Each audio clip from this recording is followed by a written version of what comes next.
This is Jedi General Pong Krail. I welcome you to the Voice of the Republic podcast. Listen to this podcast.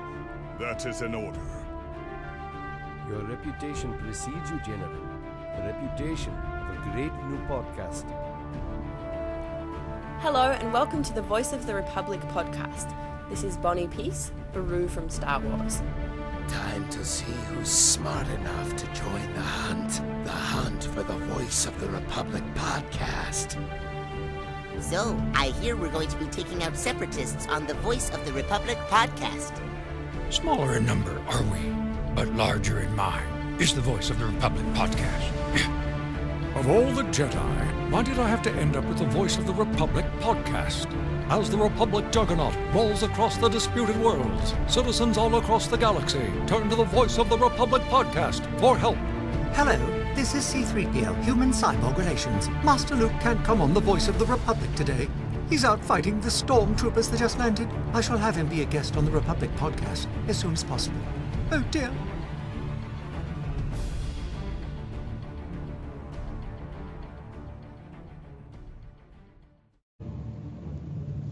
Hello Star Wars fans across the galaxy, welcome to the Voice of the Republic podcast. My name is Daniel, and joining me is fellow host Ruari Williamson. Hello. And also joining us is co-host Lizzi Carty Dodd. The heating, hello. Hello to both of you. So would you like to go ahead and introduce tonight's guest? We have Harrison Ellenshaw, matte artist on Star Wars Episode 4 A New Hope, and a matte painting supervisor on Star Wars Episode 5 Empire Strikes Back. So how are you, Harrison? I'm very well. How are you today? I'm very good, thanks. Yeah. So I'll get right into the question. So Daniel, do you want to ask your question? Yeah, certainly. So, hi there. So Hi. my question for you is, what was your experience like in Star Wars as an artist? Well, certainly Star Wars. I worked on Episode 4, the first one, and I also worked on The Empire Strikes Back. Was an amazing experience, but the thing that I remember most was, especially with the first one in 1977, none of us had any idea that it would become the social phenomenon and the iconic science fiction piece of almost all time. So we had, every time you work on a movie, you have expectations, but you don't have overly high expectations because after all, it's a movie. But every day you go in and you do the best job you can because we all have a certain amount of pride. But the thing that I noticed on Star Wars when I met George Lucas and Gary Kurtz, who was the producer, was that their intense enthusiasm and ability to get the best from everybody who worked for them. And you didn't mind working hard. You didn't mind the late hours because somehow they inspired it. George Lucas is a very demanding person, but he's not mean about it, and he never has been, or as far as I know. And I think I know George pretty well, having spent 2 movies with him. It was a wonderful experience, something I will never forget. And of course, when Star Wars became the huge hit that it became, it was something that was very special, and I was very proud to be a small part of it. But then to work on Empire Strikes Back was perhaps more stressful because so many people believed that the first one was some sort of fluke, and we had to prove ourselves even more working on The Empire Strikes Back. Definitely, and thank you for answering my questions, and I'll hand you over to Rory now. So Harrison, Sorry? Harrison, my first question for you is, how did you first decide you wanted to be a matte artist? Well, My father worked in the film business and worked for Walt Disney for many years, and so when I graduated from college, I went into the Navy, and I had no desire after I got out of the Navy in 1970 to become an artist, because my father had been so successful, or was so successful as an artist. But it was there was a recession on, and I had a degree in psychology, and I couldn't find a job. So my father suggested to me that I might become an apprentice matte artist. He was no longer working at Disney, but he said, there's a need for visual effects artists in the business, because nobody wants to do that, which is hard to believe. As I say, it was 1970, and certainly Star Wars turned that around. But at the time, nobody wanted to work in visual effects or as an artist in live-action movies. And it was even very difficult to find animators for animated films. But I went over and I got an interview at Disney. I was interviewed by the head of the matte painting department, Alan Maley, who actually was also an Oscar winner for Bedknobs and Broomsticks.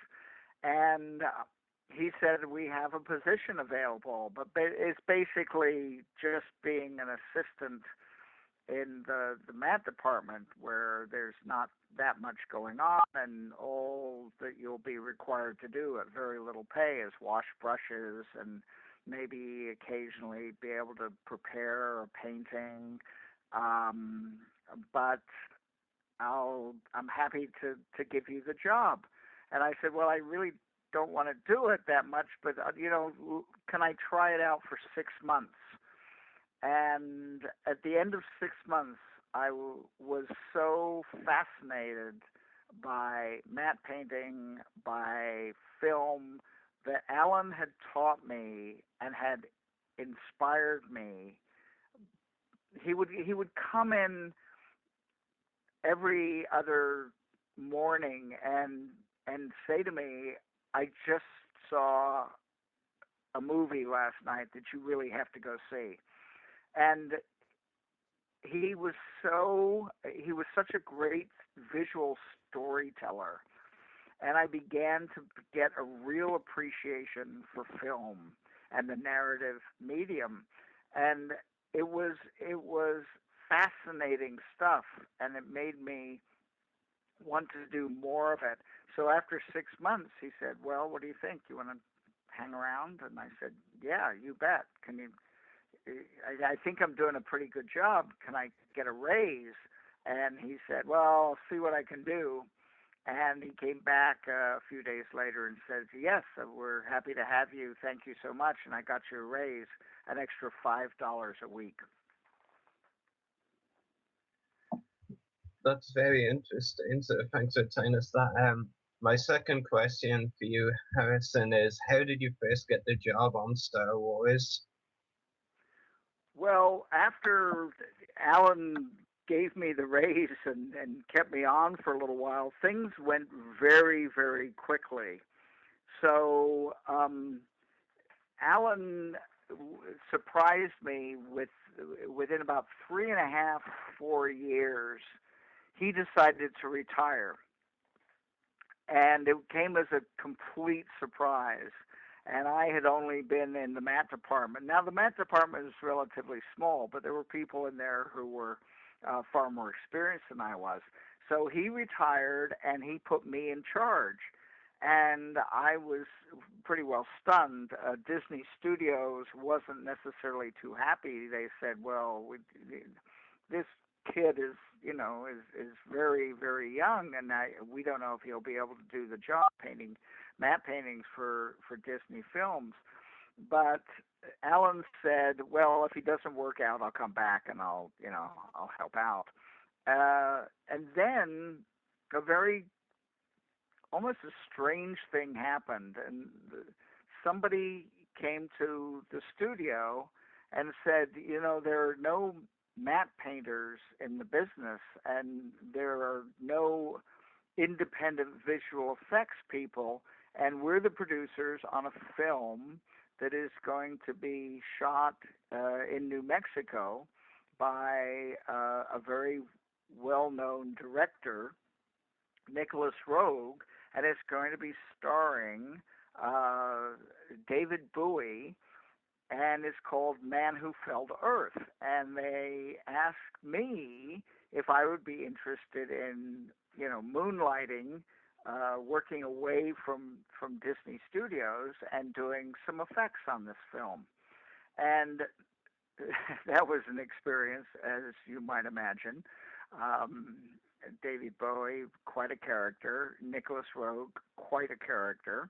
And it was my first real kind of exposure to films outside of Disney. Disney was a very, very protective and kind of a small-time studio that did, Herbie movies and family fare. And now I was exposed to the real world of filmmaking. And so I worked on this film. It wasn't an immediate hit because nobody understood what the hell it was about. And I read the script, I worked on the film, and I still don't know what the hell it was about. But nonetheless, it exposed me to the outside world of filmmaking. And it was because of that film, The Man Who Fell to Earth, that the producers of this little-known B movie at 20th Century Fox saw that there was the possibility of somebody like myself who had worked on an outside non-Disney film to come work on a film called, at the time, The Star Wars. So I was approached by them and asked if I would be interested in doing just a couple of matte paintings for the Star Wars. I was still working at Disney, but I said, sure, I'd love to work on something else, because I was an ambitious son of a gun. I wanted to kind of expand my horizons. I didn't want to work for this. There were the major studios in those days, and Disney was not one of them. They were kind of this little offshoot, tiny studio that wasn't what it is today.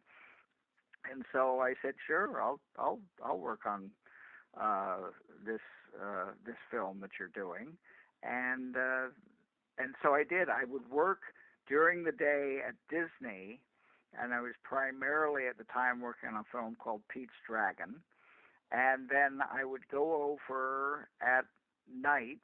I would drive about 10 miles over to a converted warehouse in Van Nuys, which was called ILM, Industrial Light and Magic, and I would work from 6 o'clock in the evening till midnight or so on Star Wars.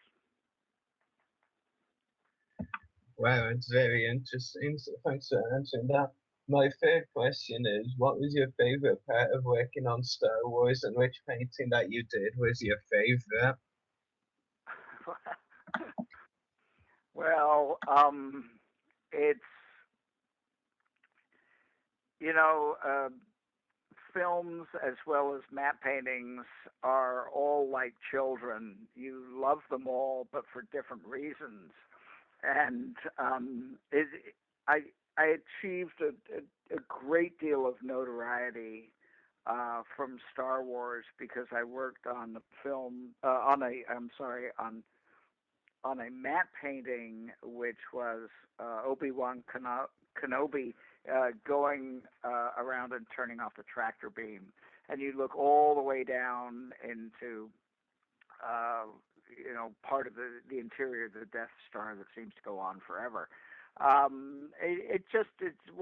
When films come out, and especially when films are successful, there become somewhat iconic images, frames from films, and then it's often, certainly in the case of Star Wars, we probably know every single frame of that film, but there's dozens of these, and sometimes they include a map painting, and sometimes a map painting is very part of the map painting. The part you paint becomes important to the story, and you could have filmed that. George could have filmed that particular shot looking directly into the switch that turns off the tractor beam. In fact, it's kind of a difficult thing because nobody listens to the dialogue. But because George always used to say that every shot needs to say more than one thing, but it also needs to move the story forward, and we hear that all the time. But you have the opportunity in every single shot in a movie to say more than one or two or even three things. So in this case, the map painting said, it's really a very dramatic place where this Death Star. Now, why there's a trench there's no real reason for the trench. In fact, there's no real reason for this power generator to be off to the side. But it just, for lack of a better word, it really looks cool. Now, part of the reason that it looks cool is that John Barry, the production designer, did an incredible design. Now, it wasn't just he, because that did the designs and did the production design, but there were so many people who contributed, draftsmen and artists, and George himself, who would say, no, do it like this, not like this. And it's a collaborative piece, but at some point you have to give credit somewhere for somebody who can see that vision and interpret it and make it as effective as possible.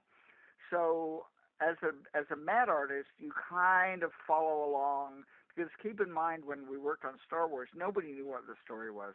George kept the script a complete secret. So all I had to go on was a few descriptions and some storyboards. And I couldn't even see other scenes. I could just kind of feel my way through it. And then you look at that shot, and it just says so much, because there is jeopardy, there is tension. Why is there tension? It's not because he's so far up. It's because he doesn't want to be discovered by the stormtroopers and shot and killed, even though he's a Jedi and could repulse the stormtroopers very easily, kind of give them, the magic of you can't hurt me.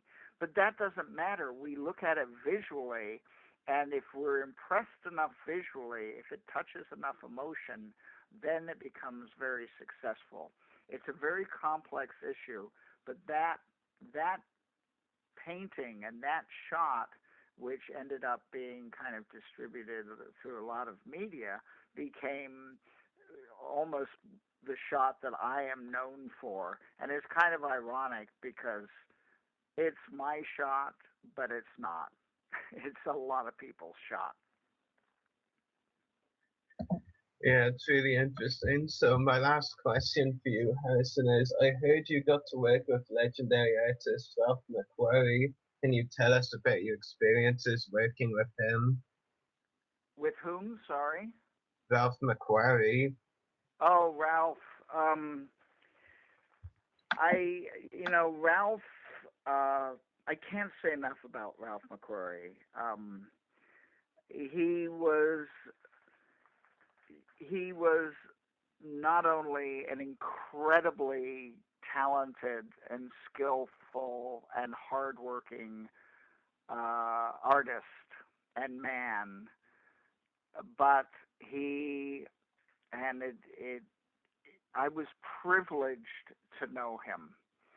I worked with him. He and I knew him on Star Wars, but we didn't come in a lot of contact together.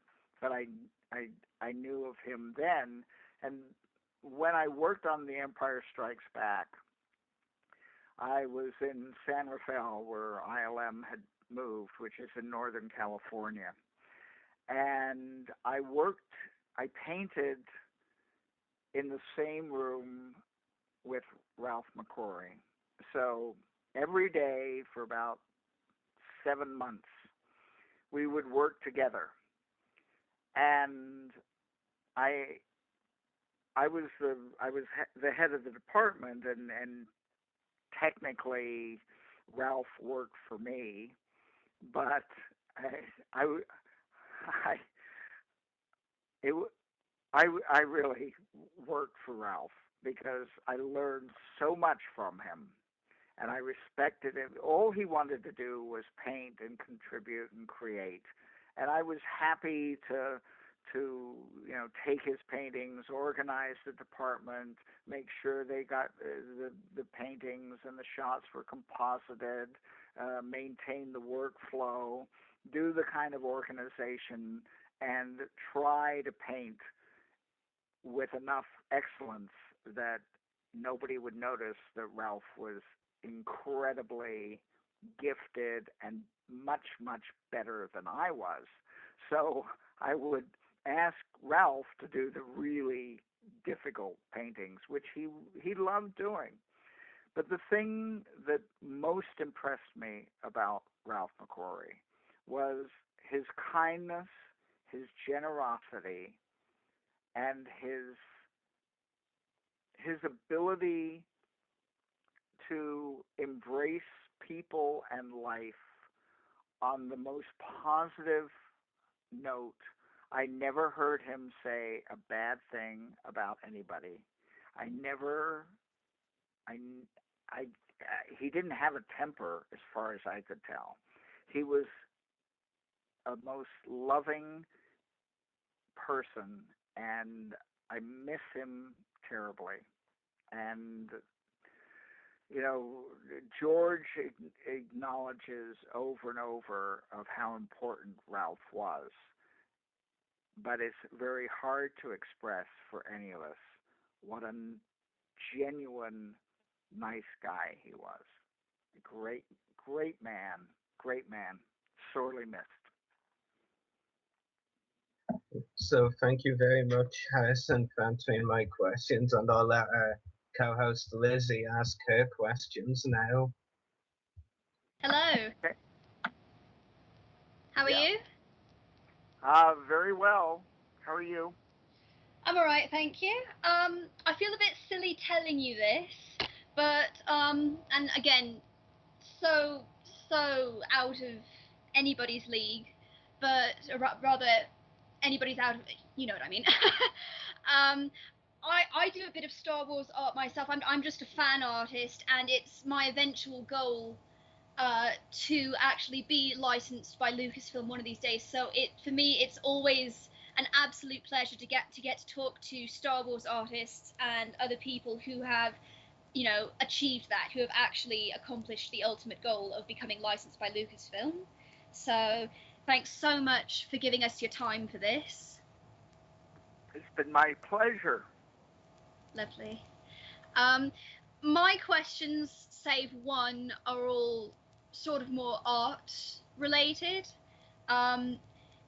Again, simply because I'm so interested in becoming a Star Wars artist, and I'm certain that many other people out there also are.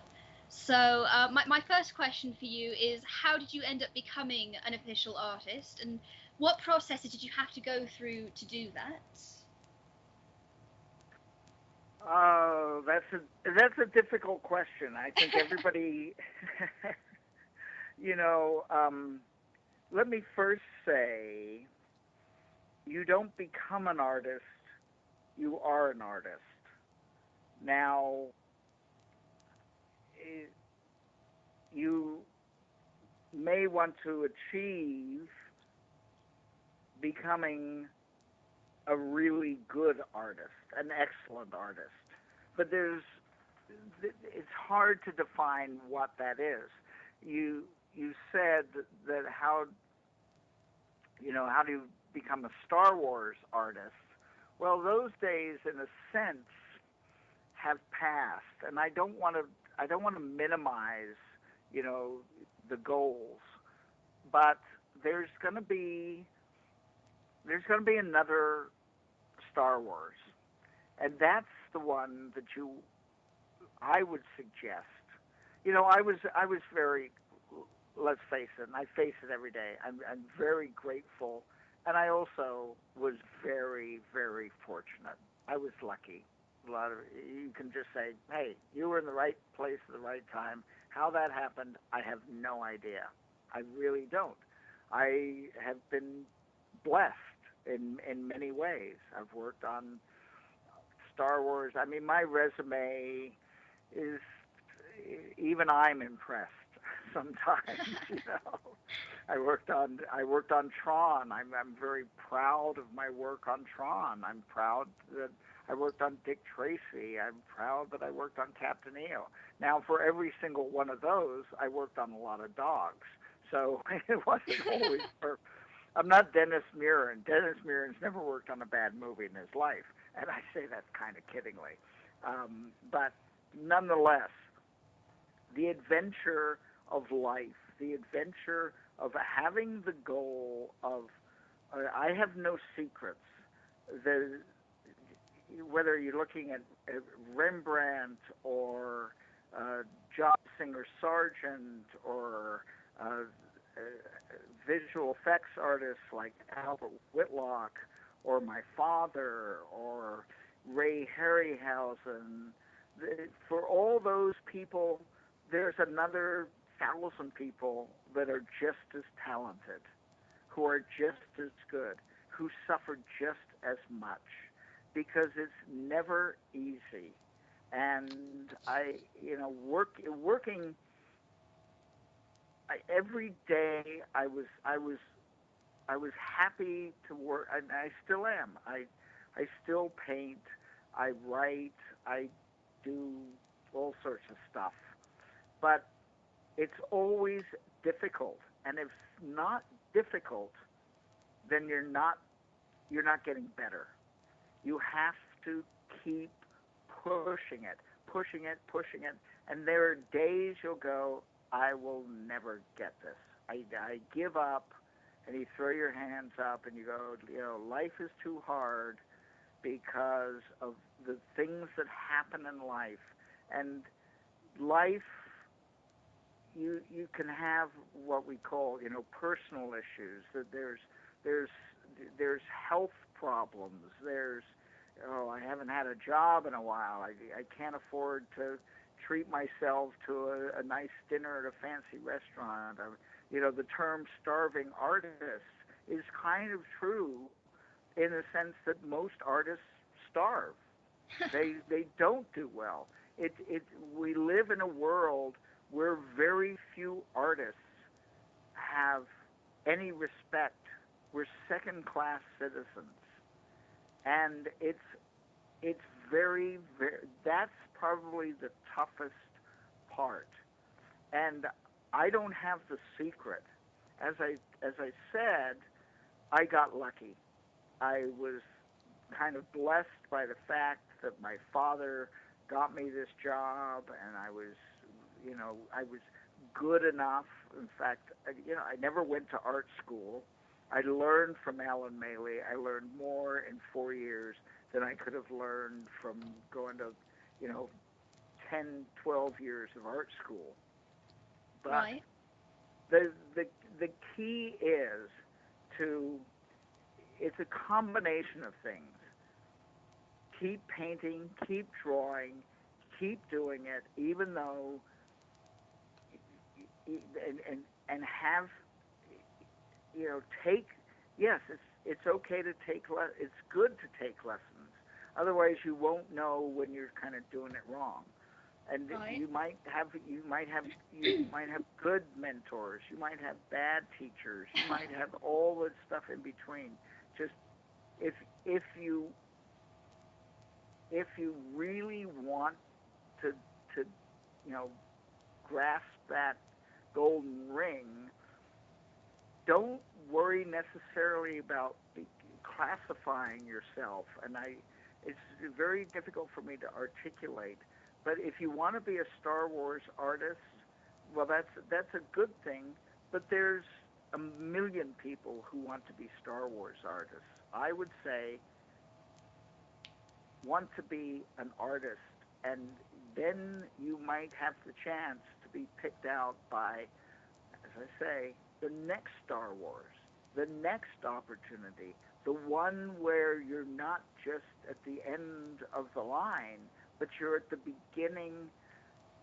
Look, Empire Strikes Back, I look back on it, and I didn't know it at the time, but I reflect upon it because I'm also writing my memoirs, that Star Wars had tremendous amount of talent that George was able to recognize and hire. Then Empire Strikes Back, he brought a lot of people from Star Wars and other people, and it was this incredible dream team of you go through and take a look at the list of the people who not just worked on the film, but worked on the visual effects at ILM, and there's probably 40 Oscars amongst them all, 40, 50, 60, nominations. The list goes on. Richard Edlund, Phil Tippett, Ken Ralston, Dennis Muren, Craig Barron, who worked for me. He was 18 when he worked in the mat department. And you can go through all those people, but you can't go back and recreate that exact dream team. There's going to be a new dream team and it might not even be in movies. It might be in the new media, whatever it might be. So it's good to draw upon the past and look at it and reflect upon it and try to understand it. But at some point, it was more than the parts. It was the sum. Here it was. It still gives me, Ralph McQuarrie, Bruce Nicholson. I can't even remember all. Yes, I had an assistant in the camera department, in the mat department, who was an assistant cameraman. The guy was wonderful, and I thought this guy's going to go places. And it was Robert Elswit, who won an Academy Award for cinematography in There Will Be Blood. And I see these people succeed, and I go, how did that happen? The commonality was that they never accepted anything but the best job they could do. Now, I can say that, but at the same time, they also were hugely talented in the first place. But they kept trying harder and harder, and they never accepted anything than perfection. And even then it was hard. Even then it was like, could do it a little bit better. Right. Well, thank you very much for that. And I mean, I do agree with you to an extent that as you said, that the Star Wars artist, that time has sort of passed. But at the same time, what gives me hope, and I'm certain a lot of other people, is how big the expanded universe has become in terms of the games, the books, the TV series. Perhaps I'm wrong, but it just seems like there's an endless world of possibility. And I was actually going to ask you this question close to the end, but I think it ties in a bit more with what you said. Would you be interested in working on Episode 7 or any of the expanded universe stuff? No, I'm old. No, it's interesting. I relate let me relate it to a different film. I worked on Tron, the original one, in the early '80s, right? And Yeah. I was visual effects supervisor with Richard Taylor, and I was also an associate producer. I was the associate producer, so I contributed a great deal to that film. Now, Tron Legacy came along, and all my friends and associates said to me, "Well, Harrison, it's been a number of years, but I'm sure they called you up to come work on Tron Legacy." And I go, "No, they didn't." And they go, "Well, why not?" And I relate it to this. I don't know if anybody remembers, and maybe I'm speaking very esoterically, but they made a movie about it. There was a car built in the late '40s called the Tucker. And it was this big sedan, and was built by a man named Tucker, and Jeff Bridges actually played him in a movie. And it was revolutionary, and it was like Tron. It had the engine in the back. It was streamlined. It was very futuristic. It had a headlight in the middle of the front that would turn with the wheels. It was just this really, really cool car. And not many people bought it because it was really difficult to make a number of these cars. But it was revolutionary, right? Now, if you consider that was Tron, if today somebody was to say, I bought the name Tucker, and I'm going to make a revolutionary car, would you go back and get the old guys who built the first one that wasn't really a big success? No, you'd get the new people, the young people, the vital people who are involved in the latest and the greatest technology. Look, I can barely go online and find my Facebook account. So, and then I still don't understand it. Well, why did this come through and not this come through? And it frustrates me to a degree, but there is the point that, I would love it. Of course, it's like everything else. When there's a big event going on in the neighborhood, you may not want to go, but you want to be asked. So, yeah, it'd be nice if somebody asked me to do episode 7 or 8, but I know they're not going to, and I really wouldn't do it. I wouldn't do it to myself because I don't have to, and I don't want to do it. It would be too difficult. It would be just too hard. It would be too hard. If you want to come ask me to do something completely different, a kind of crazy, I'd go, yeah, I'd give that a shot. A year and a half ago, an old friend called me up and asked me to come in and pitch a story for a feature that had nothing to do with really anything, and I took it as a huge challenge. The studio looked at me when we pitched this idea like I was crazy, but that doesn't matter. I still enjoyed the process, and who knows? It might have been a stupid idea. I think it was pretty good, but I don't want to try to redo the past because life is too exciting to not take the new adventure, the path that is off the beaten path, without going too crazy. So don't get me wrong. I'm really comfortable at my age, and I will only take a few chances. But when you're young, you take more chances, and you go, what? This is I saw the storyboards, some of the storyboards on Star Wars, where there was this monkey as a co-pilot for this guy that was like a a Western with a vest and a six-shooter. And I said to George, I said, really, a monkey and a guy from the Wild West? I don't think this is really going to work. What do I know?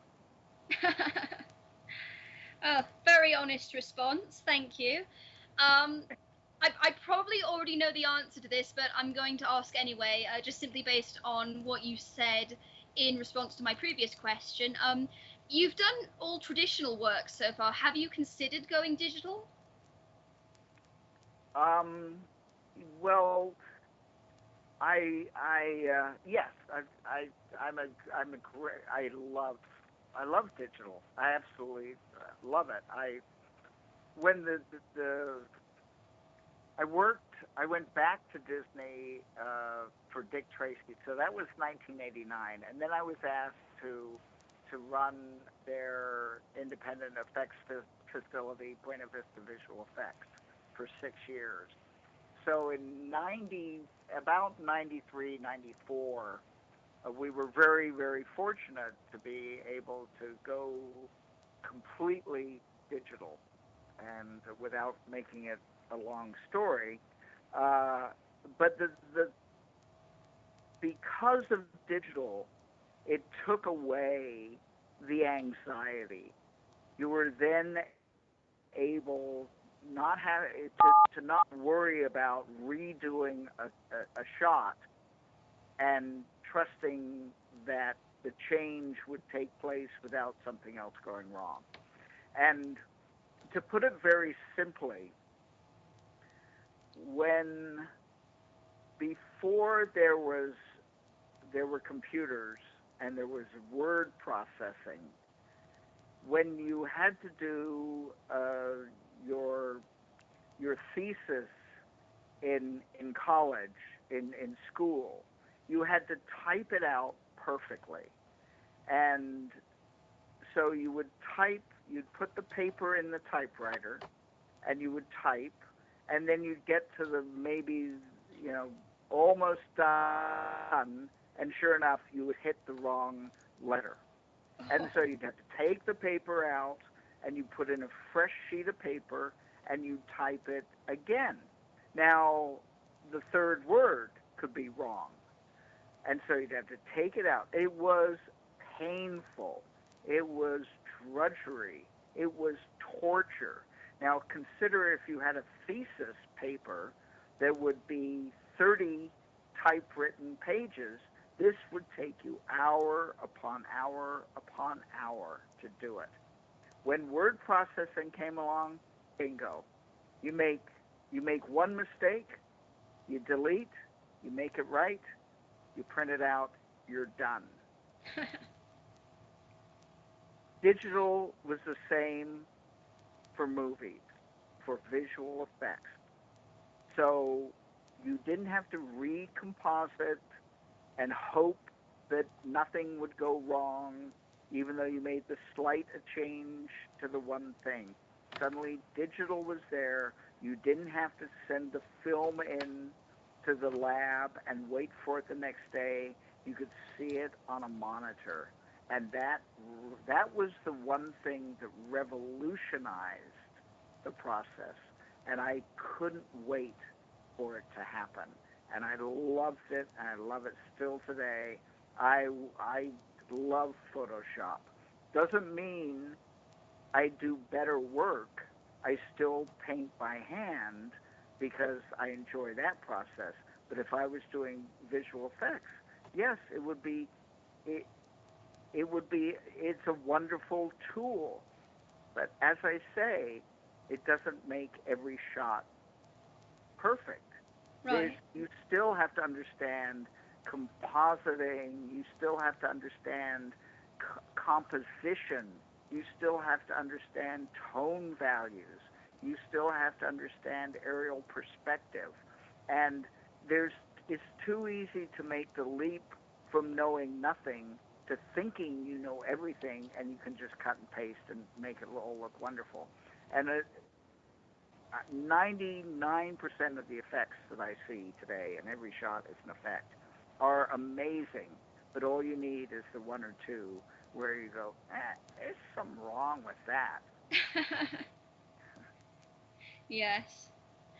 My next question is, who or what inspires or has inspired you as an artist?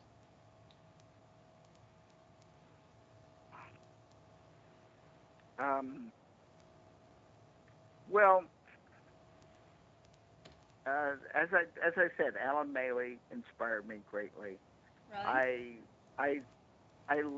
If I had to list artists in the past that I admire, John Singer Sargent would have to be close to the top of my list. Vermeer, the list is almost endless, but there's as filmmakers, the ones that I revere are certainly artists, and probably top. If I had to pick one, it would be David Lean. But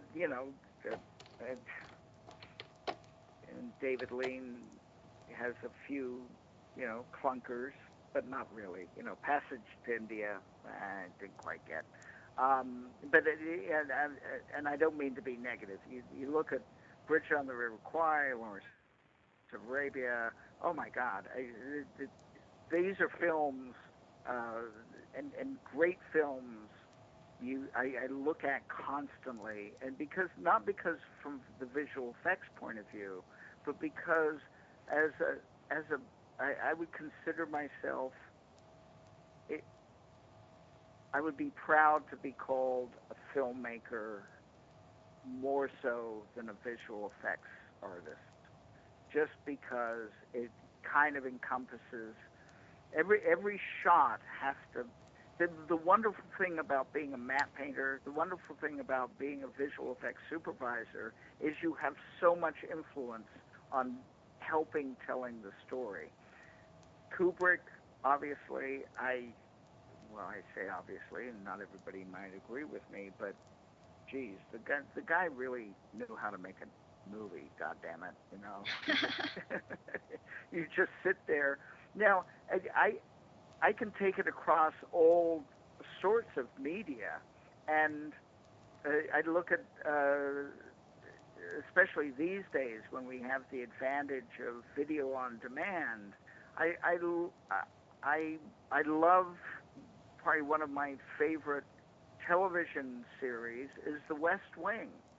Now, there are no visual effects in it, so that's not the point. The point is the craft by which people are able to accomplish something that touches us, which is that's the thing that is most important to me, is that I want to be able to do a painting that somebody stops and looks at and goes, oh, wow.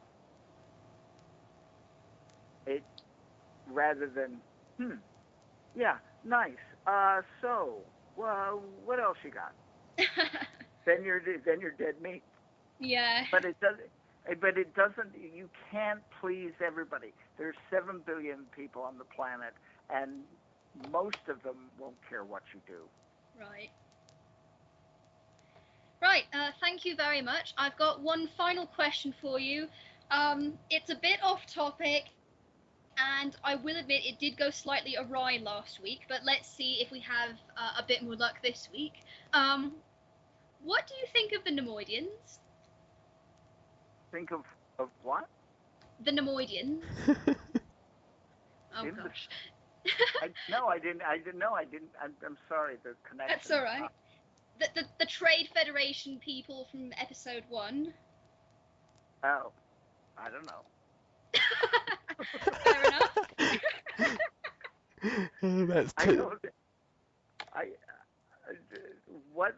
That's kind of a question. I don't know. I don't think about that.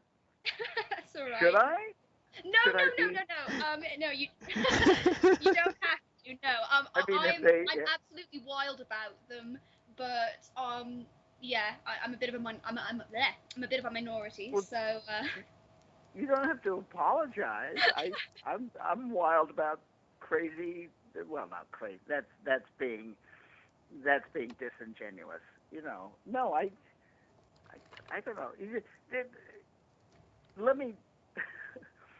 And I'm not being defensive about my answer, but I do have to say, and people don't necessarily like this when I tell them, and I'm being very honest. I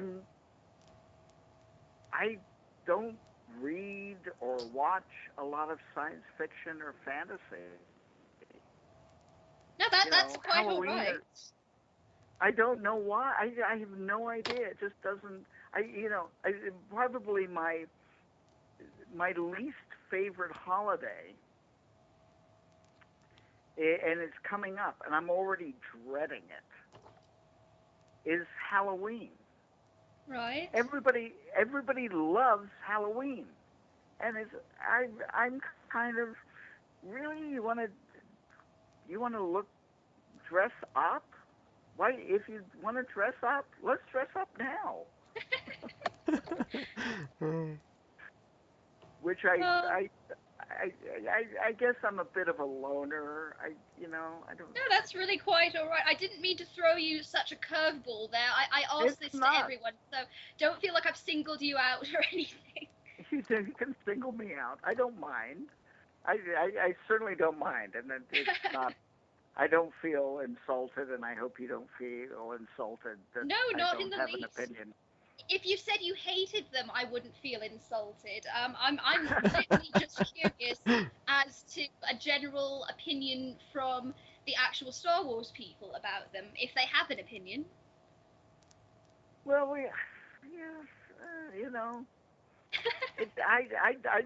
of course, I love Star Wars. Why wouldn't I? George Lucas. I love George. Let me finish up somewhat by saying I don't understand why there's so much hatred and people being vitriolic about George Lucas. He's not a bad man, and if he wants to go and change everything on Star Wars Episode 4 and introduce small puppies, and I don't. It's fine. You can still get the original. It's not like he's taken the original and destroyed it. He's changed it. And by the way, he's also contributed $5 billion to a foundation that is for education. Now, what's not to love about that? So get over yourself. I cannot tell you how much I respect you in that answer for saying that. You deserve a round of applause for that. Good. Yeah. He's a good guy, and believe me, having worked in the film business for 30 years, he's rare. There's a lot of real jerks in the film business. So, God love you, George. Absolutely. Thank you so much for taking the time to answer my questions and answer them in so much detail and with so much eloquence. Thank you very much. I greatly appreciate that. My pleasure. Absolutely. Yeah, so it's time for live. Well, not live. We are live. It's time for taking questions and live callers. So you know the drill. If you want to call in, you can either call in by dialing 321-800-5802 or adding Studio 1313 Live on Skype, or if you have me or Rory. But I believe we already have questions coming in from the live chat, so I'll pop over to our first one, and it comes from Dan Giester, who asks, my question might be considered offensive, but I was wondering what he thinks of the changes from the special editions that happened to his paintings. The Yavin 4 award ceremony, Mos Eisley establishing shot, and the Yavin 4 temple exterior were all changed to what he originally painted. Does he think there is still a place for mate paintings in current movies or future Star Wars installments? I don't consider that offensive at all.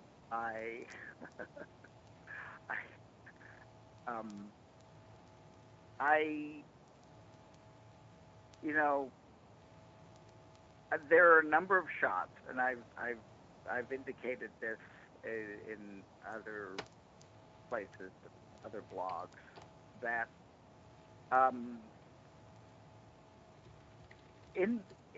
for most of the shots, the digital enhancements and the special editions worked well. But and by the way, I was never consulted about the special editions, which I can understand. You know, why call me up and drag me in? But at the same time, it was a little bit, because of the technology at the time, we did the best we could. And the shots, not all the shots were perfect and could have been a little bit better. And I would have liked to have had the chance to help make them better. But it was up to somebody else. And so the shots that I do have a problem with are the ones where I think George and those who helped him added too much to the shot. And it took away from the simplicity of the shot. When you make a movie, as much as George would say, you want to put as much as you can into it, you still have to remember that the audience only has a few seconds to see the shot and have their eye directed to what the point is of the shot. If the point of the shot is, somebody approaching the cantina from the exterior, you don't want to have so many other little buzzy things and interesting creatures going on in the background, in the foreground, and elsewhere that it diverts the eye. Well, why am I looking at this? Because, there's this buzzy thing, and now there's this, look back there's a creature I've never seen before. By then the shot's over, and you've lost your way. You can't allow the audience to lose its way. You're the guide. As the filmmaker, you're the guide who is saying, walk this way, come with me this way.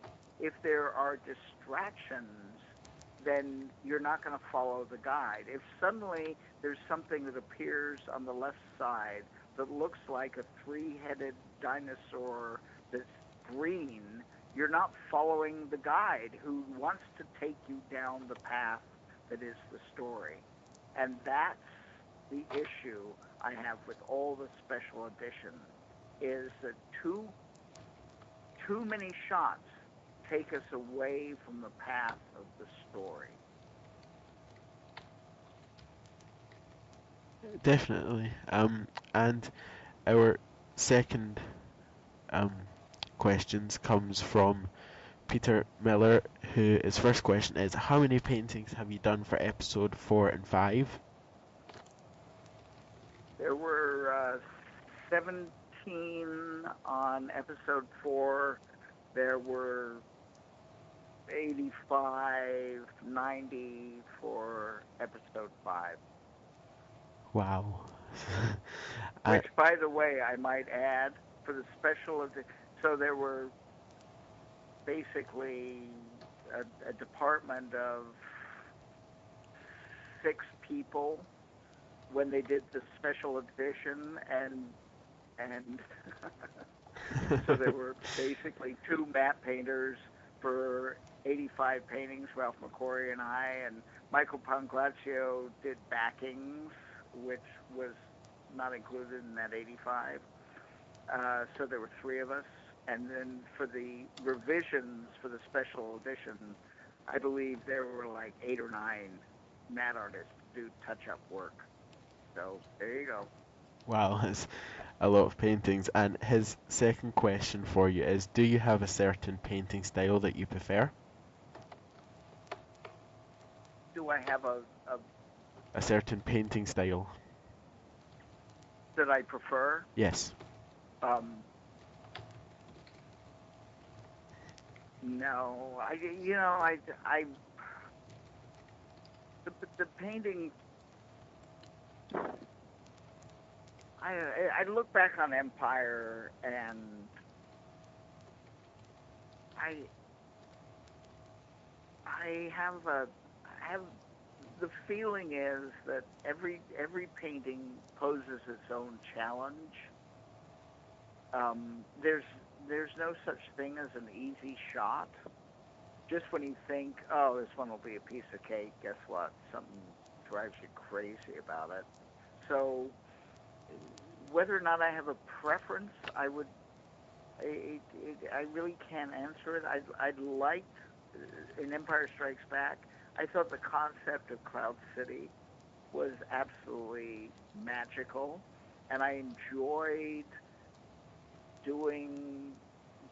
having the challenge of doing Cloud City in that dusky, twilight, warm feeling with a city in the clouds. I mean, that's a very romantic notion.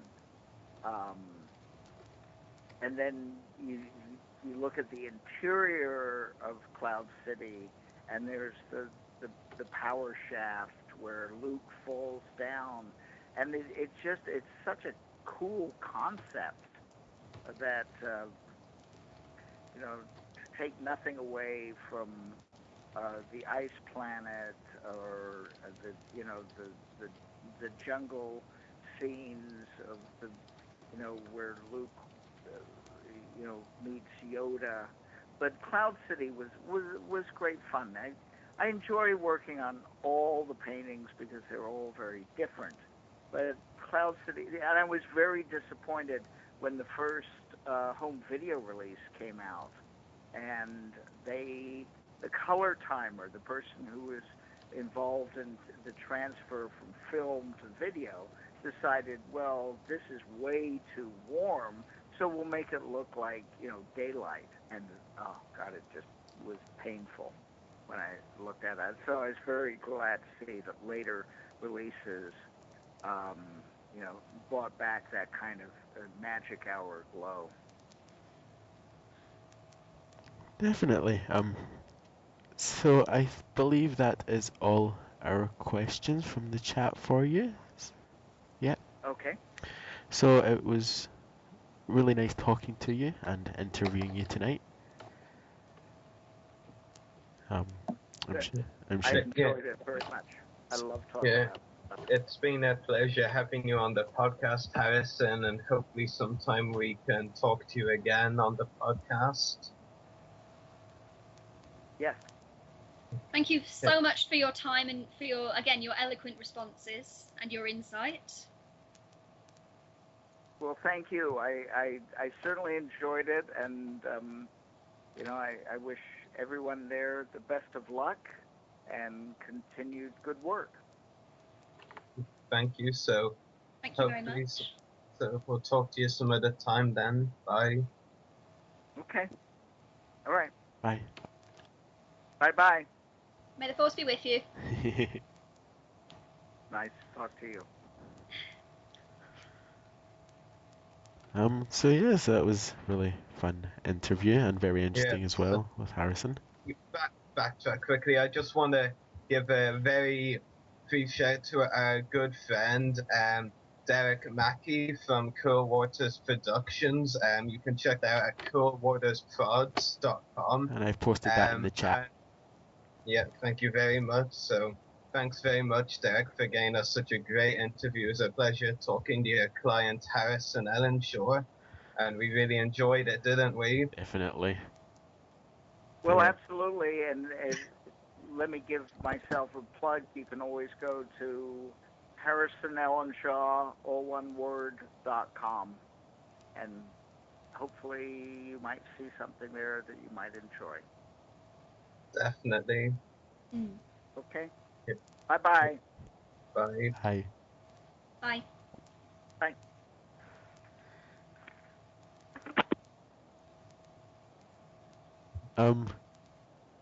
Yeah, So, moving. Yeah, moving on. Yeah, so... Yeah, Let's hope we don't fall apart like last time. No, I just wasn't expecting that when Rory said about the link, and then all of a sudden I just heard his voice appear. I actually had a feeling he was going to comment when I said that. I just thought, he's still here, isn't he? The phone thing hasn't gone offline, and then, yep, he spoke, so I wasn't at all surprised. But yeah, they've definitely got us some good interviews. I mean, last week's was really good, and this week's was really good. Absolutely. Yeah, well, John Morton I got myself, and yeah. didn't get. But yeah, Derek and myself are scheduling some more great interviews for you folks. I mean, Derek, really hard work and very busy man. I mean, he was helping us schedule all this while he was at a convention. Very busy recently. Yeah, so huge thanks to Derek again. Definitely. Be sure to check out Cool Waters, and they have some really cool clients. I mean, definitely. And looking forward to interviewing some more of them, including Garrick Hagen, Ian Liston. Garrick Hagen and Ian Liston at a later stage. Yeah. So, yeah, moving to a discussion. Just before we move on to discussion topics, it's we've noticed that Toby Philpott and Andrew Lawden are listening in tonight. That's pretty cool. Yeah. Toby, of course, for those listeners who aren't absolutely sure who we're talking about, I'll just explain. Toby Philpott and Andrew Lawden were two of the guests we previously interviewed on the podcast. Toby, who I actually met in person at Celebration Europe too, was one of 4 Jabba the Hutt puppeteers in Return of the Jedi. Yes, 4 of them. And Andrew Lawden was actually the stunt double for Liam Neeson himself, Qui-Gon Jinn in The Phantom Menace. Now, not many people can say that. In fact, I'm sure Andrew is the only one who can. and he also played an Naboo Royal Guard in The Phantom Menace. Seriously, stunt double for Liam Neeson, one of the best-known actors around. How is that not cool? Because it is. The Voice of the Republic podcast, consider it cool. I don't know what that was about, but we better move on to topics before we start falling apart. Brilliant of them, both a shout out. But yeah. So our first topic tonight is discussing the new Star Wars Episode 7 casting call sheet for New York City. Now, just to ask quickly, are they still doing London by any chance? Or have they finished that? No, it's gonna be filmed there, but they're currently looking for a cast in the US. It's pretty much the same with the originals, I think. The really main cast was done in America, and then basically secondary, tertiary extras, etc. were basically ones they found in the UK, I think. As soon as I hear it in London, I'm just gonna run up there. So I come with you.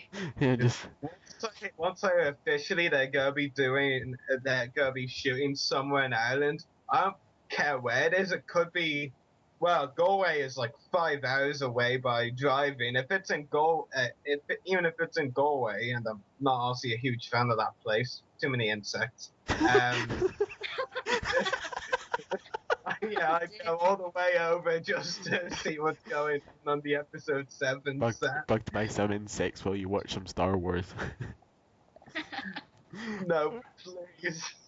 But yes, so the first one is a young man, early 20s, handsome but not necessarily heroic. He is witty and smart, physically fit. I'm just a few years off. I I'm just one gender off.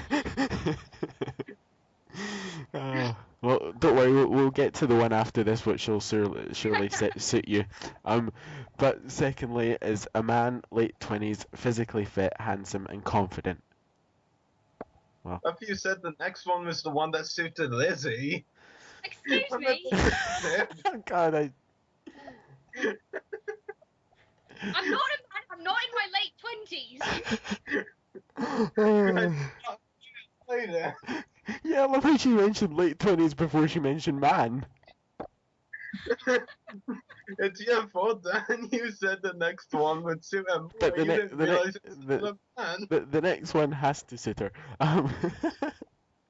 The next one's a young woman, late teens, physically fit, raw energy, independent, and with a great sense of humor. Are you crushing on her? No! Did me. Way out of your league, Dan. No. I'm going to sit in the corner now.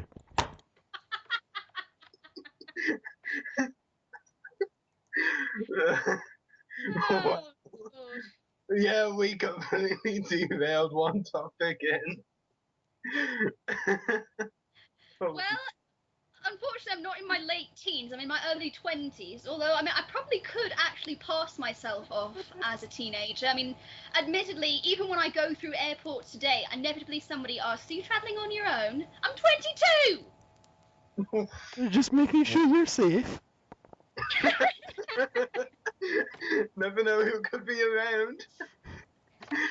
No. But yeah. Yeah, it's very interesting. Very interesting casts. Yeah. Yes. They should. Oh, wait a minute. Vanna Lynch is early 20s too. Never mind. Pass her off as late teens as well. Yeah. Wait a minute. Irish actress Sarah Bolger? No, she's early 20s too. Damn it.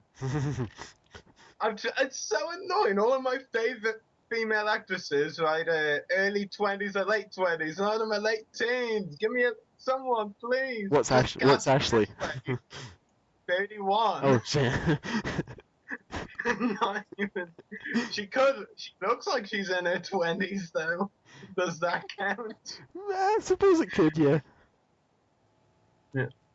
I mean, every time I just look at those casting calls now, I'm always just like, Vanna Lynch, Sarah Bolger, Alexandra Daddario, and I'm just naming off all my favorite actresses and trying to imagine them in Star Wars, and I'm just like, oh my god, just cast them already. I was gonna say we could use Andrew for the young man, but Like, yeah, that so wouldn't work. Is Andrew listening right now, I wonder? I no, from what I am aware, he's not. But if he is, then sorry, Andrew. May the force be with you. Literally. But yeah, it's definitely an interesting cast. Yeah. But yeah, who do you think the casting calls? Who do you think would be suitable for those roles? Based off actors that you know. Or actors. What actresses do I know? That are. Or actors. I don't know. And don't pressure me. I know. Just to put Dan out of his misery, let's just put it like this: just cast anyone from Harry Potter. You're all good. If only could... I honestly don't know if I could see them in a Star Wars role. They're so ingrained with that Harry Potter image now. I could not. I mean, if Daniel Radcliffe was cast as a Jedi or a smuggler or what have you, okay, yeah, that would be a bit. Unsee it. It's like, what's Harry Potter doing in Star Wars? Expelliarmus. It's Expelliarmus, and I think if the only role I could really see Radcliffe play in Star Wars would be a bounty hunter. I don't know why. Bounty hunter with a wand. What's that? Yeah. Or some mad wizard. Really? What? I don't know. And now we've got Dan Gister ranting saying, "You're all so young, none of you are from the original trilogy generation on this podcast." Oh gosh. Yes, I'm the complete generation. I like everything. He means yeah. he means age-wise. Yeah, I Well, know. fair I enough. just You're the messing around. youngest in this call, age-wise. Yeah, but I'm the most. Well, I'm the second most mature, maybe. Well, joint most. Joint Lizzie, most? back me up here. Yeah, joint most. I like neimodians. Yes, yeah. No comment. Yes. So I think we should move on because Dan clearly has no idea what actors or actresses exist. Lizzie likes neimodians. Yep. I'm trying to imagine my favorite actresses in Star Wars. So, Well, the thing is, my favourite actors and actresses are already in Star Wars. Are they over 20s? Yeah, they are over 20. Silas Carson is very definitely over 20. I mean, I can't randomly shout out Nicolas Cage because he's over 20. Do we really want Nicolas Cage in Star Wars? No, I mean, no offense to Nicolas Cage if he's listening. If it was very, very slim chance he's listening, but do we really want him in Star Wars? He doesn't have that Star Wars. It's the first act thing. I could think of because it's the first. It's the first movie I spotted that he was in out of the corner of my eye. Yeah. But yes. So our next topic of tonight is discussing new episode 7 cast rumor news. Where have I heard this before? Oh, Facebook. Really? Yes. Wow. A lot must happen on Facebook. Yes. Anyway, do I actually say the rumors? Of course. So first is Benedict Cumberbatch. Cast him. Cast him. No, don't. Please don't. I mean, nothing against him as an actor, but I can't see him in Star Wars, especially after he's done, Sherlock and Star Trek. I mean, I was surprised to see him. I still haven't seen Star Trek, but I was surprised to hear and to see, like in pictures, etc., that he was in Star Trek. He just doesn't seem to have that quality about him that screams, sci-fi or Star Trek, or especially not Star Wars. And again, he has an image already associated with him as Sherlock. Yeah. He pulled off the role as Khan really well, though, in Star Trek. A subtle there. Whoops. I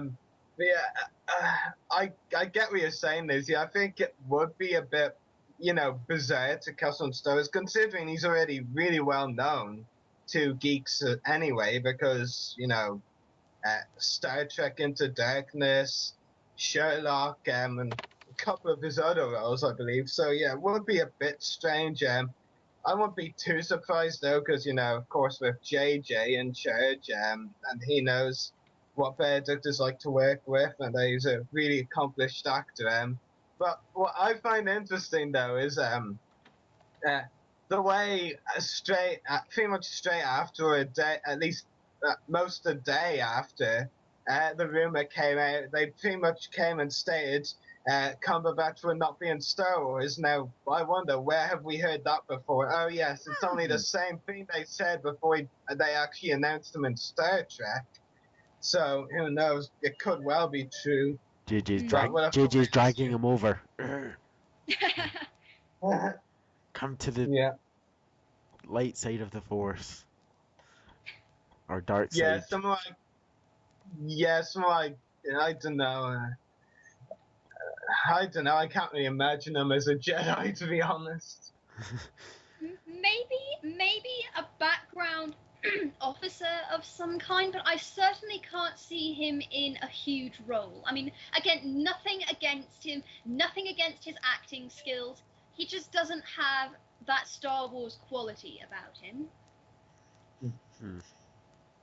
But yes, except again, other than maybe a background character. Possibly. Well, I guess the proof would have to be in the pudding for a lot of actors or actresses, whether Pudding. they are for Star Wars. Pudding. Oh, damn. I am saying that again.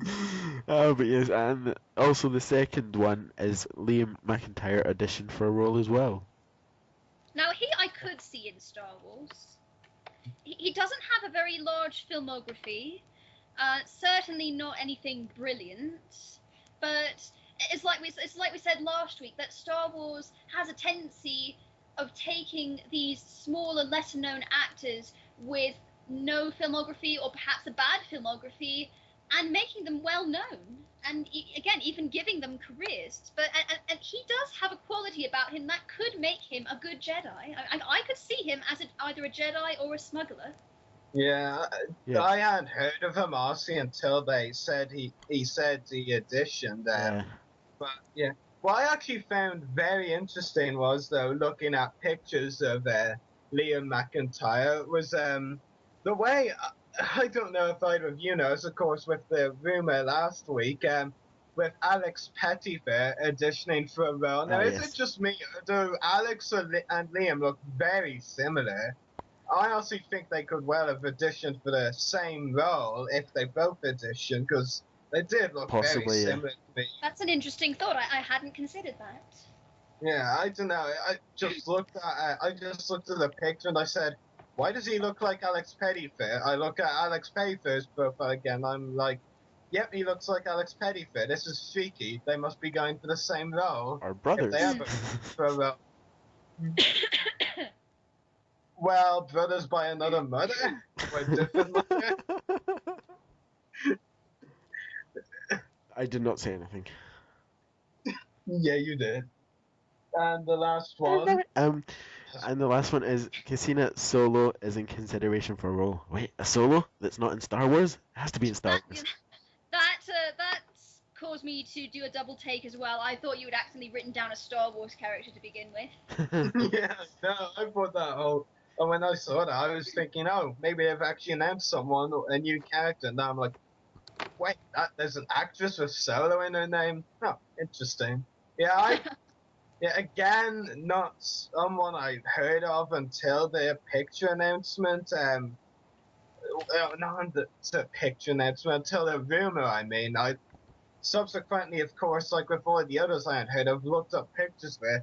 And yeah, I think she would definitely... like with Rachel Hurd-Wood last week, would definitely fit in very well to a Star Wars role, especially a Jedi. I could easily see her in Star Wars, so yeah, they should cast her. I don't know her. Definitely. Yeah.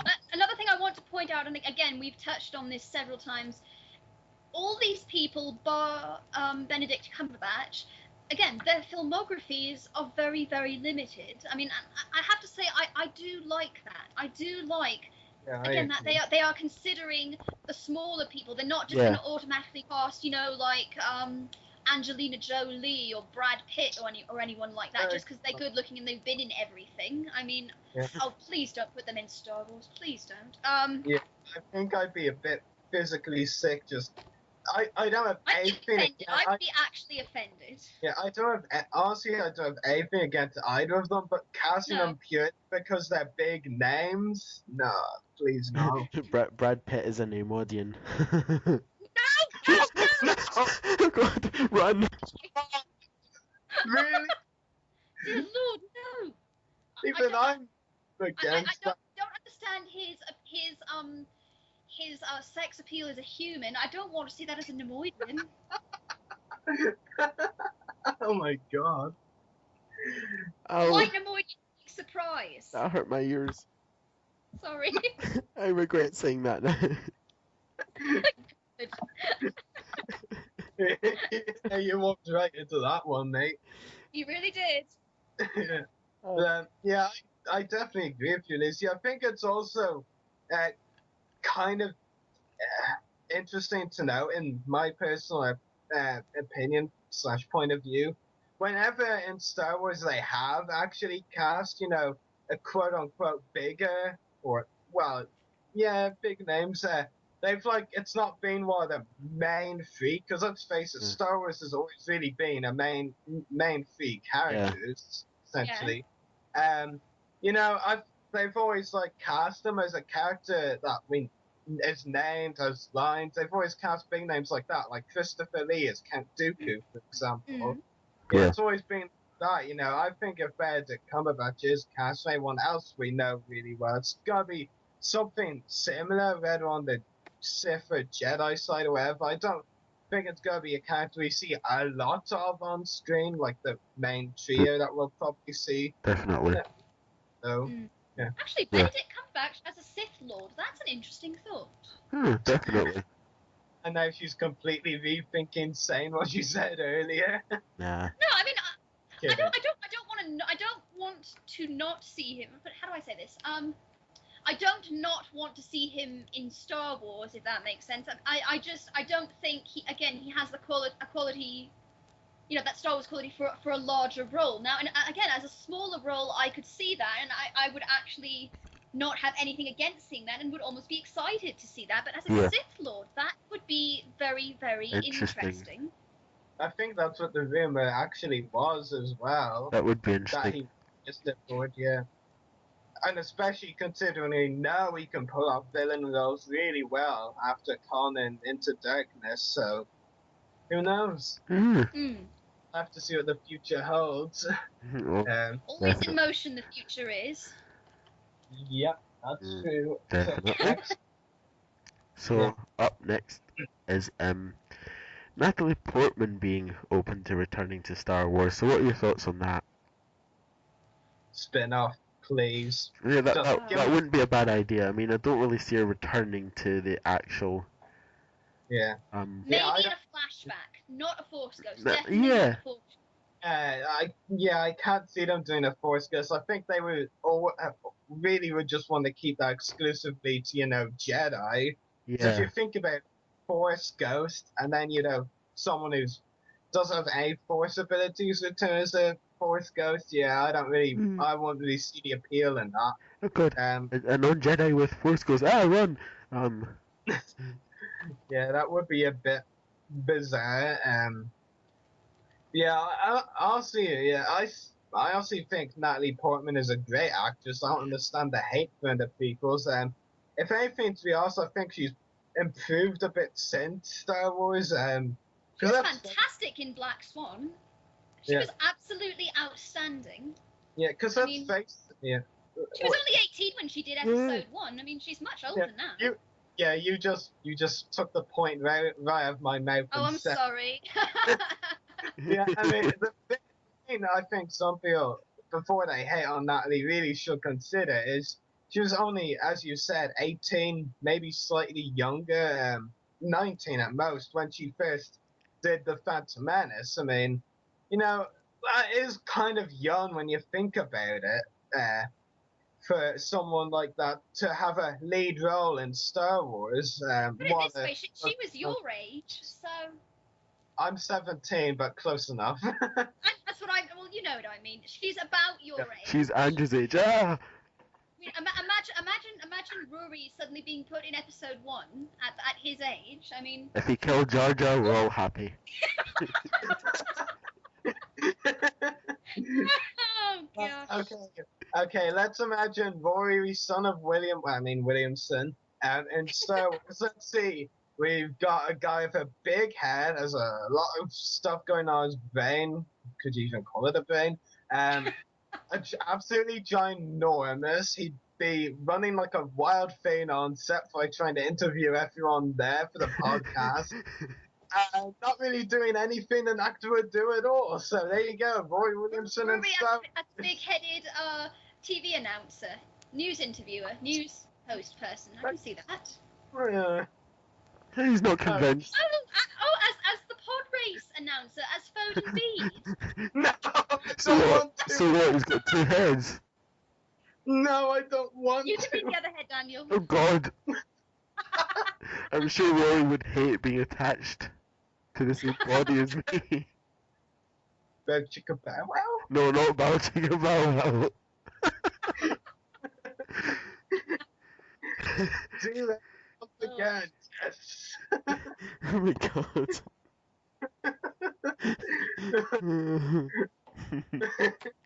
But yeah, it's very yeah. I mean, getting back on topic, I do honestly want to see a Padme Amidala spin-off. I think we should definitely see more of her character. I mean, the Clone Wars, I really liked what they did with Padme, to be honest, getting to know her character a bit more. So Yeah. maybe a spin-off film in between 2 and 3, maybe if they had more plans for Padme and the Clone Wars, bringing them to actual life and, with Natalie Portman and casts like that, I think that'd honestly be really cool to see. Yeah, Can definitely. Newt Gunray be in it? No. Yeah, well, if it's between No! two. What do you mean no? Maybe they'll try and no, actually, I don't want to see the Phantom Menace, written twice similar. Not that I don't like the Phantom Menace, it's just, don't do the same storyline twice, Maybe if they could fit Gunray in another way, maybe. I want him to have his own spin-off movie. I'll even write it. I'll do the artwork. I'll do everything. Well, Just give him a there you movie. go, Disney. I actually want you to write that. I will. I guarantee you that is actually going to be in the works. I actually do have a series of short stories about neimoidians, and I'm very tempted to expand Gunray's story. Sounds legit. So we have one more discussion topic, I believe, Dan. And we do, Rory. So. Oh, already. Our next topic is the upcoming Hasbro project, New Images, which include, it is the Mission series line, which include Rory's favorite, the Mandalore, Darth Maul and Obi-Wan Kenobi, Death Star, Han Solo and Chewbacca, which is also his favorite, and Tantive 4 with C-3PO and R2-D2. How is this line still alive? I'll tell you, somebody was drunk. Harry's house. They had to be. Yes, that was my line. Oh. Line. Sorry. Again. I didn't know I was going to steal your line. I said it in my group earlier. I was like, which Hasbro worker was drunk when they approved these things? And I don't understand it. I mean, looking at the Hans, I've got the picture in front of me right now. Looking at the Han Solo and Chewbacca set. Toy Story. What? They're so awkwardly posed. Yeah. And What I miss? I said that Han Solo looks like Woody from Toy Story, and it's not. Look at Mission 2's Han Solo and tell me it does not look like Woody from Toy Story. Oh my word, that's it. That's exactly who it looks like. Oh my god. And I actually have to say it before anyone maybe hated me. I am a big fan of Toy Story. I'm not saying that I have hatred. You got a friend in me. It looks like Woody from Toy Story.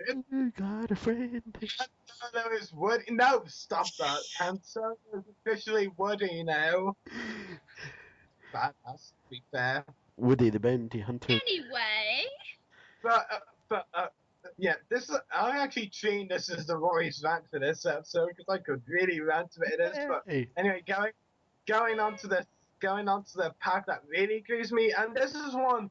If Hasbro pulled it off this pack, I would be all over it. I mean, I'm still gonna buy it, just for the specific outfit what the figures comes with, but also, and not just articulation. In many ways, it can be improved. But okay, here's my rant. The Mandalore Mission Series 2-pack with Darth Maul and Obi-Wan Kenobi. What the blood Jesus were they smoking when they made this thing? God, brace yourself, everyone. Oh dear. Seriously. Okay. Let me just point out how stupid Hasbro are. First, starting with the Obi-Wan Kenobi figure. I almost said it completely wrong. So, first with the Obi-Wan Kenobi figure. Which convention did we feel at first? Comic-Con. It was Comic-Con. Yes, it was a celebration. Comic-Con. They first revealed the pack at the presentation.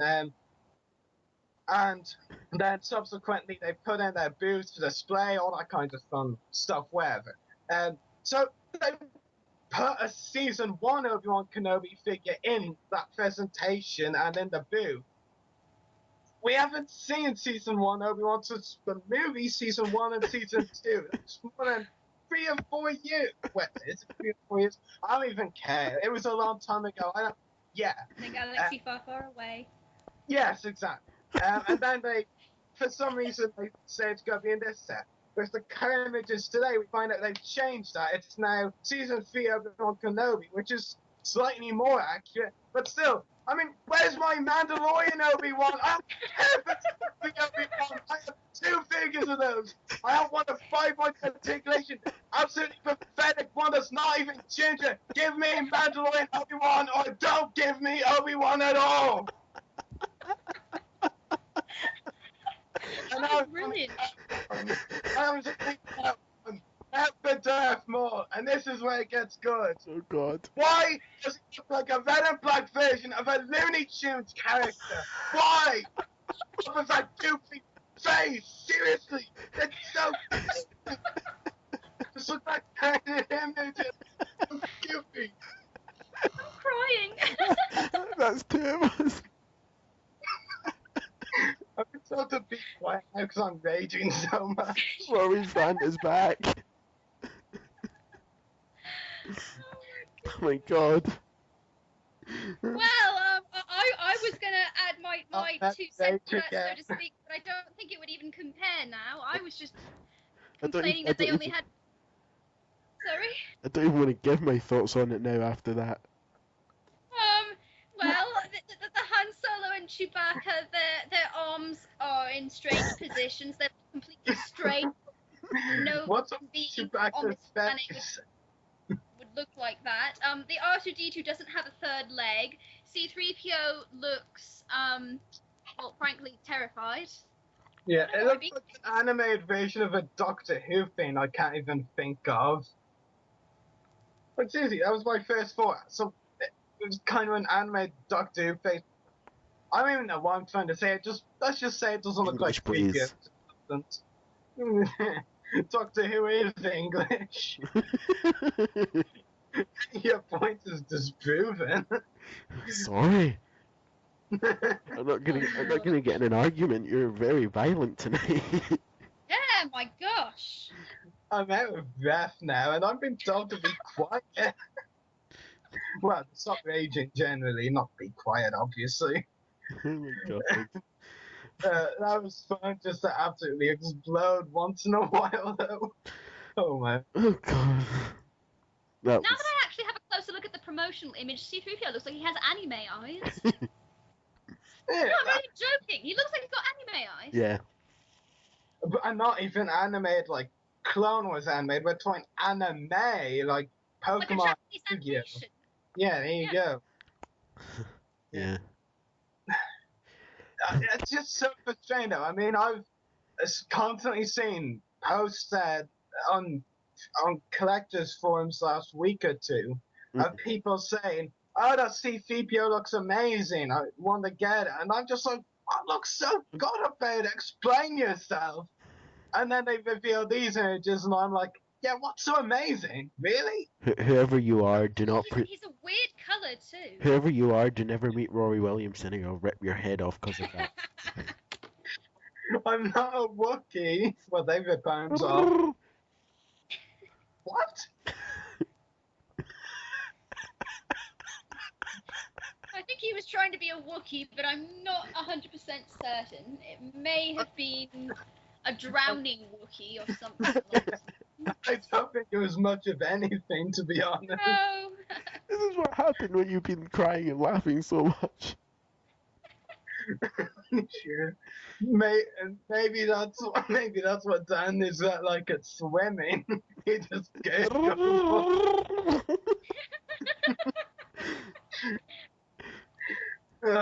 Everybody in the pool looking round, and I just. But seriously, those 3 mission 2s packs, I'll buy the more one just for the lawless outfit, but it's gonna pain me to even do that. Yeah, don't blame you. Yeah, I mean, not. I want the battle droids from the previous sets, but I don't want to buy them. I don't. I want to. I don't know. I want them, but I don't. Well, don't buy them, but buy them. I'll probably get them opened from eBay. That way, I don't actually have to give Disney any money. Here, actually, Lizzie, here's a great idea. You don't want to buy them, but you still want them. Well, you might want to start pestering your parents to get them. Then you might have bought them. They can give the money to Disney. Yeah. Oh. Well, I did give you a suggestion that wouldn't mean you bought them, but anyway, you ready to wrap up, Dan? Before I lose my Yes, breath? but finally, before we wrap up, I don't know if I'm not really sure who it is, and I don't know if you've heard of Ruari, but I'm seeing Star Wars author A.C. Crispin passed away. Oh yeah, I did hear about that. Yeah, the Han Solo trilogy, isn't it? I looked that Wikipedia earlier, it is, yeah. But yeah, just it's very sad. Yeah, I mean, I hate to be a bit sour at the end of this episode. Red and raging, I'm going to be a bit more quiet / dark. I've been sour. But is it just me, or does everyone else think this year has been a very particular year for Star Wars cast, crew, wherever dying? Yeah. I mean, we've lost so many people this year, and especially in the last few months. I mean, we lost our good friend Richard LeParmentier, who was considered the biggest loss, because like out of all of the ones that I think the biggest shock, of course, regarding Richard's death was, now, unlike some, he was really big in the community. I mean, unlike some who died before him. And he was big in the community, really involved. I mean, and he was meant to be attending a few more events before he passed away, unfortunately. So it's a big shock. And, of course, we've had someone as well, choreographer Gil Taylor, who was 99 years old recently, passed away as well. Not sure if that was earlier this week or last week. I think it was last week. Yeah. Yeah. We're really losing them too soon, too fast right now. I mean, we must be close to 10, I'd say, of Star Wars deaths this year, which is very sad. That was just so creepy when you mentioned Richard. I just got a chill through my body. I think I did too, to be honest. But yeah, it's definitely been a sad year in some sense. But yeah. But we still keep on and have these fun episodes you listeners all enjoy. Yeah. But yeah, so make sure to check out our YouTube channels. The podcast is www.youtube.com/user/voice-of-the-republic1. And before I continue, make sure to check out our Celebration Europe 2 interviews there. We've already got 3 or 4 up, so head over there and you'll find them. And also check out... Something's just getting a lot of views. Definitely. Is it because I'm in it? Oh wait, I was in a few of the others. Yeah, it can't be that. Wonder what it could be. But yeah, make sure to check out mine at www.youtube.com/user/14mrdas, and don't forget to check out Rory's at www.youtube.com/user/separatist-destroyer. And here comes the scary moment where I have to remember Lizzie's website, so check out Lizzie's website at You want me to say it? Yes, please. Check out my Neimoidian-themed website at semperneimoidiana.weebly.com. Thank you for that. And also check out the Fourth Book at thefourthbook.com. And don't forget to check out Cool Waters Productions, who brought us this great interview today, at coldwatersprods.com. And don't also... You call them Cold Waters? I called them Cool Waters. You're confusing me now. I swear you said Cold Waters. I'll listen to the recording later and tell you. And also check out Harrison Ellenshaw's website at www.harrisonellenshaw.com. And also check out our friends at the Clone Wars Weekly podcast at www.facebook.com/pages/Clone Wars Weekly. And also check out channel 1138 on Facebook, where we broadcast live to you every week on www.youtube. Don't punch the mic. Too late. www.facebook.com/channel1138. And finally, check out our sponsors, Hunter Toys, at www.facebook.com/pages/Hunter Toys. I really need to start recording this. But yeah. You probably messed that up too. Oh god, yeah, it'd take me like 50 goes until I actually got it right. Yeah. But yeah, it's definitely been a fun episode. And next week will be I liked the return of Ruari's rant. Yeah! Well, kind of scary but exciting. That was probably my best rant and voice at the same time today. I mean, I had to deliver another glass of water and it's already half empty. Oh yeah. Yeah, but join us next week and that'll be our last episode before our big anniversary. It's a biggie. Yes, it's a biggie. But yeah. Huh? Don't. Oh. Yeah. Or Simpson quote. But yeah. So from Harrison, Lizzi, Ruari, and me, Daniel. May the Force be with you, Star Wars fans.